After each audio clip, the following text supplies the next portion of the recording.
আসসালামু আলাইকুম, সবাই কেমন আছেন? আশা করছি সবাই ভালো আছেন। তো শুভ সকাল সবাইকে। তো এখন বাজে সকাল প্রায় ৮টার মতো। তো আমরা চলে এসেছি ছাদ বাগানে। এই যে ছাদ বাগানে আমাদের কতগুলো লাউ ধরছে, অনেক মাশাআল্লাহ, অনেক লাউ ধরছে। এই যে আমাদের লাউ গাছ, আর এই যে আমার বাবু দিছে। আর যেহেতু একটু করে শীত পড়ে গিয়েছে, এই জন্য বাবুকে সোয়েটার পরে দিয়েছি। সোয়েটারগুলো গত বছরের একটু ছোট ছোট হয়ে গিয়েছে, তো নতুন কিনে দিতে হবে। তো এখনো বাজারে ভালো মানে সেরকম সোয়েটার আসে নাই, আর কিছুদিন পরে আসবে। তো এই যে শীতের সকাল, খুব সুন্দর রোদ বের হয়েছে, রাস্তাতে লোকজন যাচ্ছে। আর হচ্ছে এখানে আমাদের যে ড্রাগন গাছ, তো ওই লাউ গাছ উঠানোর জন্য উপরে ড্রাগন গাছগুলো কোনো রোদই পাচ্ছে না। আর এই যে আমাদের 4টা লাউ কাটা হয়ে গিয়েছে। মাশাআল্লাহ, আমাদের কাছে অনেক লাউ ধরছে। এই যে আমাদের প্রচুর ড্রাগন গাছ আছে, কিন্তু ড্রাগন ধরে না। আর এই যে আমাদের, আচ্ছা ঠিক আছে বাবা। আর হচ্ছে এই যে আমাদের কুমড়ো গাছ, চাল কুমড়ো। এই যে চাল কুমড়ো ধরে ধরে আছে, বাট নষ্ট হয়ে যাচ্ছে পোকায়। এই যে এরকম।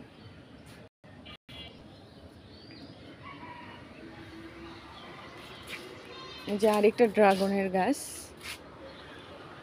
আর এই যে রোদ্রু কত সুন্দর লাগতেছে শীতের সকাল। এই যে আমাদের সিম গাছ, এটা সিম গাছের সিমের ফুলও আসছে। এই যে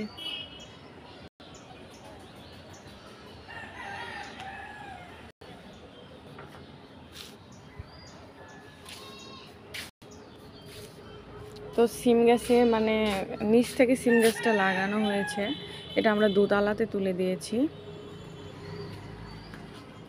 বাবা কি করছো?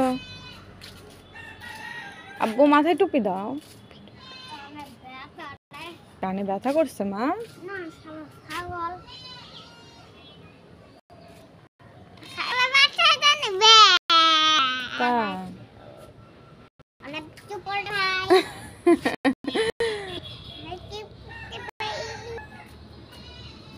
বাবা মুখ দেখা যায় না তো তোমার, ব্যাডমিন্টন মুখ ঢাকে গেছে। একটু আমার বাবাটা মুখ একটু হাসি দেয়, গুটুন গুটুন শুনে।